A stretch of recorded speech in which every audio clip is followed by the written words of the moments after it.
Welcome to Sweet Life Beat Life. We hope this video helps.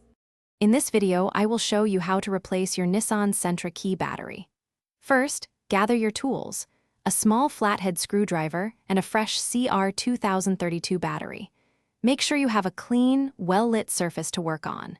This quick process will have your key fob working like new in just a few minutes, so let's get started right away. Now, let's open the key fob. Look for a small indentation or slot along the edge of your key fob. Carefully insert the tip of your small flathead screwdriver into this slot. With a gentle twist, the two halves of the fob should begin to separate. Be careful not to force it, as the plastic can be delicate. Once the key fob is open, you'll see the old battery.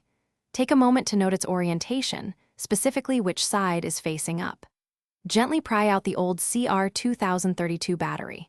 Now, take your new CR2032 battery and insert it into the compartment, ensuring the positive, or plus, side is facing upwards, just like the old one was. Finally, it's time to reassemble your key fob. Carefully align the two halves of the fob and press them firmly together until you hear a satisfying click.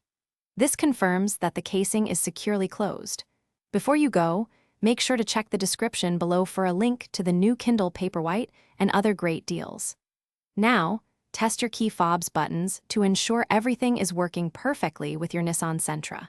You've successfully replaced your key battery. Thanks for watching. Consider subscribing if we helped you.